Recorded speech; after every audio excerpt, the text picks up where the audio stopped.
July 16ರಂದು Bagalkot ಜಿಲ್ಲೆಯ ಮುಧೋಳ ತಾಲೂಕಿನ ಬೆಳಗಲಿ ಗ್ರಾಮದಲ್ಲಿ ಪೆಟ್ರೋಲ್ ಸುರಿದು ಶೆಡ್ಡಿಗೆ ಬೆಂಕಿ ಹಚ್ಚಿದ ಪ್ರಕರಣ ಸಂಬಂಧಪಟ್ಟಂತೆ ತನಿಖೆ ಚುರುಕುಗೊಂಡಿದೆ ಎಂದು ಬೆಳಗಾವಿಯ ಉತ್ತರ ವಲಯದ ಪೊಲೀಸ್ ಮಹಾನಿರೀಕ್ಷಕರಾಗಿರುವಂಥ ವಿಕಾಸ್ ಕುಮಾರ್ ತಿಳಿಸಿದ್ದಾರೆ. ಅವರು ನವನಗರದ ಎಸ್ಪಿ ಕಚೇರಿಯಲ್ಲಿ ಸೋಮವಾರ ನಡೆದ ಪತ್ರಿಕಾಗೋಷ್ಠಿಯಲ್ಲಿ ಮಾತನಾಡುತ್ತಾ, ಪ್ರಕರಣದಲ್ಲಿ 3 ಜನ ಮೃತಪಟ್ಟಿದ್ದಾರೆ.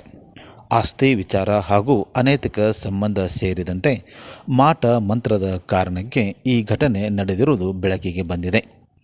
ಸಂಬಂಧಿಕರಿಂದಲೇ ಇಂಥ ಕೃತ್ಯ ಎಸಗಿದ್ದು, ಮಾಟ ಮಂತ್ರ ಮಾಡಿಸಿದ ಓರ್ವ ವ್ಯಕ್ತಿ ಸೇರಿದಂತೆ ಇತರ 2 ಬಂಧಿಸಲಾಗಿದೆ.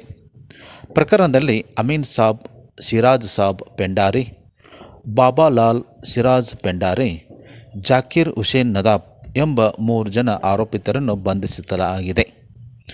ಪ್ರಕರಣ ಸಂಬಂಧ ಕೃತ್ಯಕ್ಕೆ ಬಳಸಿದ್ದ ವಿವಿಧ ವಸ್ತುಗಳನ್ನು ವಶಕ್ಕೆ ಪಡೆಯಲಾಗಿದೆ ಎಂದು ಬೆಳಗಾವಿ ಉತ್ತರ ವಲಯದ ಪೊಲೀಸ್ ಮಹಾನಿರೀಕ್ಷಕರಾಗಿರುವಂಥ ವಿಕಾಸ್ ಕುಮಾರ್ ತಿಳಿಸಿದ್ದಾರೆ.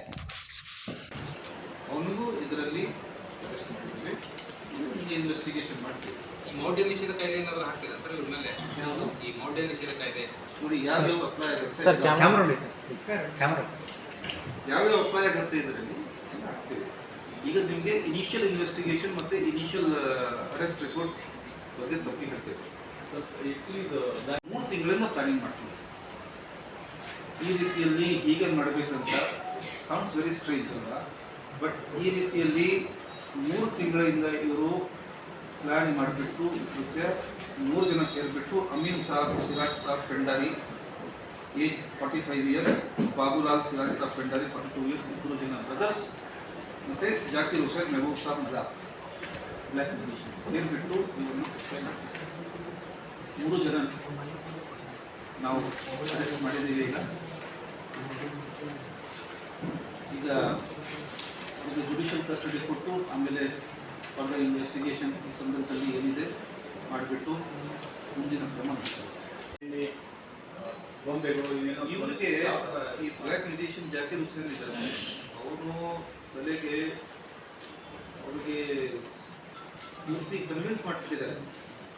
ನೀವು ಫಿನಿಶ್ ಮಾಡಿಲ್ಲ ಅಂದರೆ ಅವರೆಲ್ಲ ನಿಮಗೆ ಫಿನಿಶ್ ಮಾಡ್ತಿರ್ತಾರೆ. ಸೊ ನೋಡೋಕ್ಕೆ ಭಾಳ ವಿಚಿತ್ರ ಫೀಲ್ ಆಗುತ್ತೆ. ಬಟ್ ಈ ರೀತಿಯಲ್ಲಿ ಅವ್ರ ಮಧ್ಯದಲ್ಲಿ ನಡೆದಿದೆ. ಅವ್ರ ಮನೆಯಲ್ಲಿ ಕೆಲವೊಂದಿಷ್ಟು ಗೊಂಬೆಗಳಿದ್ದಾವೆ ಮತ್ತು ಹೌದು, ಆ ಥರ ಎಲ್ಲ ಎವಿಡೆನ್ಸಸ್ ಬಂದಿದೆ.